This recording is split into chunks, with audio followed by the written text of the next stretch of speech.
It's fall, and there's no shortage of festivals and your own personal hallmark moments.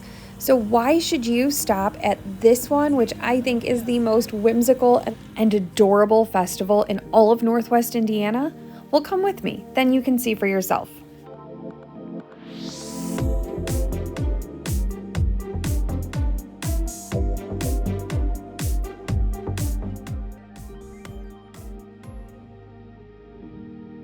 Buckley Homestead is located in Northwest Indiana in the town of Lowell, which is a pretty rural town, even though it is growing by leaps and bounds. Year after year, they really show up and show off at this event. This is one of my family's favorite things to do. You get to tour Buckley Homestead, which is one of the oldest, if not the oldest, still functioning farms in Indiana. This place has animals live on site. They still harvest produce from it. The houses are there. The summer kitchens are there.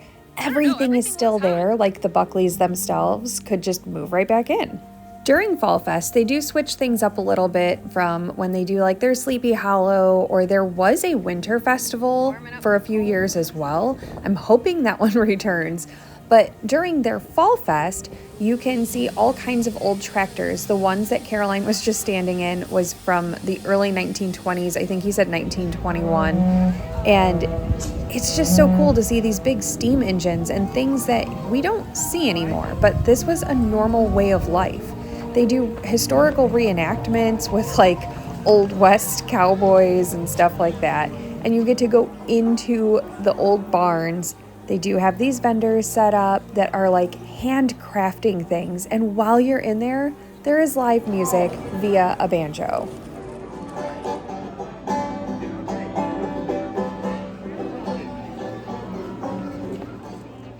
This is a 2-story barn, so the animals would be downstairs and the hay would be upstairs, and there's all kinds of like trap doors and stuff that you can learn more about if you talk to some of the people that work there or if you go to one of their educational programs.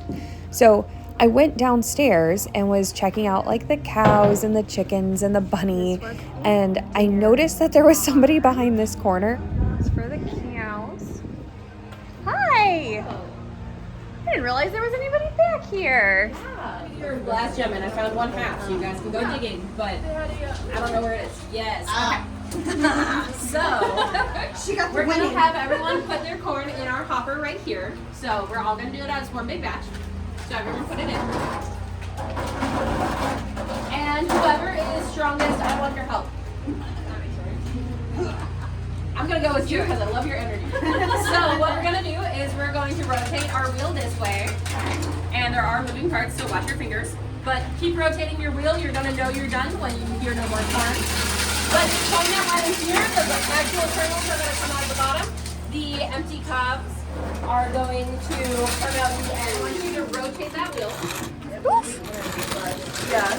Oh, I can't do both. Here, take.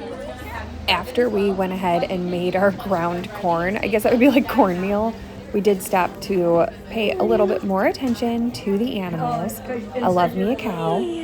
Hi, honey. I didn't bring any more corn. I brought popcorn. Nope, that's what it is. Oops. And then it was time to check out everything else on this property that we could. There's gold mining right outside of the barn. And then as you walk, you're gonna come across axe throwing, more vendors with like pelts and dream catchers and tomahawks and stuff like that, as well as the piggy and some geese.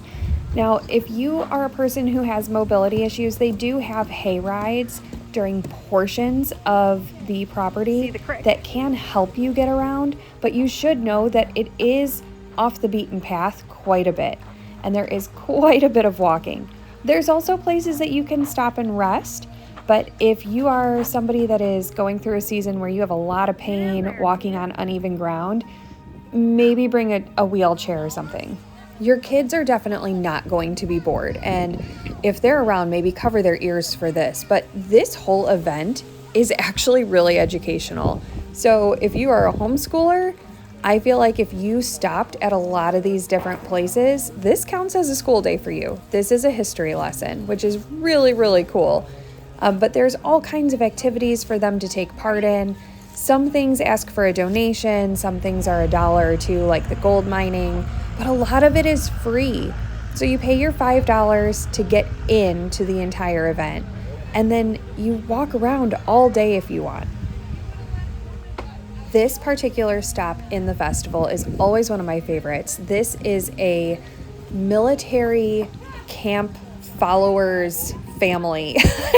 I don't remember exactly how to say it, but this is an actual family, and every year they set up their tent and they do camp out on the property, and they reenact what it would be like if you were to follow the military during the French and Indian War, and why you would do that, and the utensils you would use, and everything like that, which is so interesting because Indiana in general had a huge role in the French and Indian War.